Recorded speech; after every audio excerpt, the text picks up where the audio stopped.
One of the biggest questions for JCPS parents, and as you have pointed out, students as well, is what time will school actually start next year? The JCPS board is expected to vote on proposed options tonight. So we've got Jim Stratman joining us in the studio for a closer look at what we can expect from that board meeting. Jim, tell me if you heard this one before. The JCPS board is talking about a controversial issue and board members are back in the hot seat. Yes. Something that we've heard a lot of here in the recent past.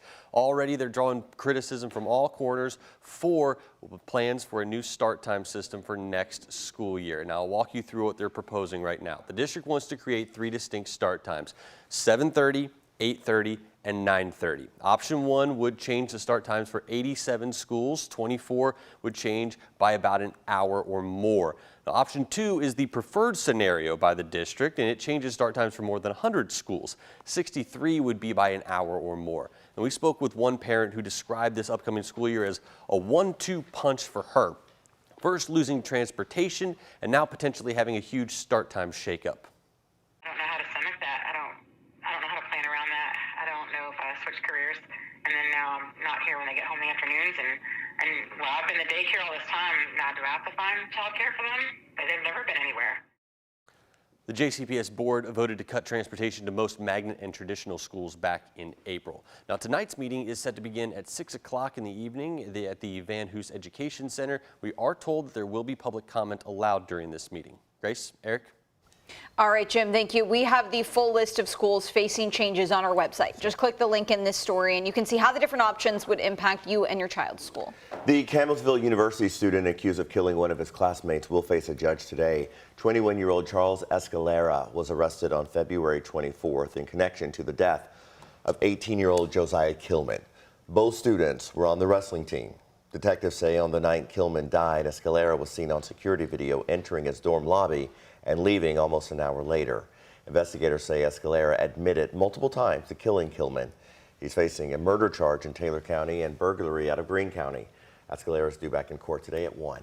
Metro Police are asking for your help after a man was hit and killed on 65 South. Police are still trying to identify the truck they say initially hit him.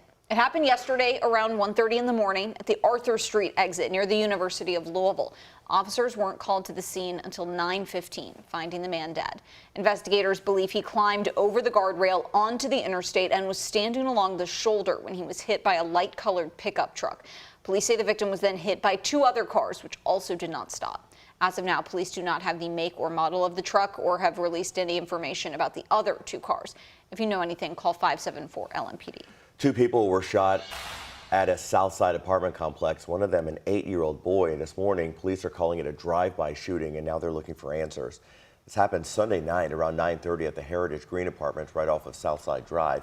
One man who lives at that complex told us he's not surprised by the violence and is hoping the shooting raises more awareness for heightened security. Ain't that many security around here. When I walk to the store, I might see a couple of them, and that's it. Who's going to be the next kid going to get shot around here? The 2 victims were released from the hospital yesterday. They ask if you have any information that could help police in this case to call the anonymous tip line. That number is right there on your screen. Former Clark County Sheriff Jamie Knoll will finish out his jail time for being in contempt of court as scheduled. Knoll has been in the Scott County Jail since a hearing last month when the judge expressed his anger about Knoll possessing firearms he wasn't supposed to have.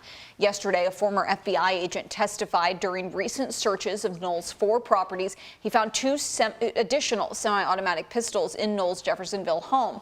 But the judge decided not to extend Knoll's punishment, saying he never actually certified that all guns had been removed after the initial April 9th hearing.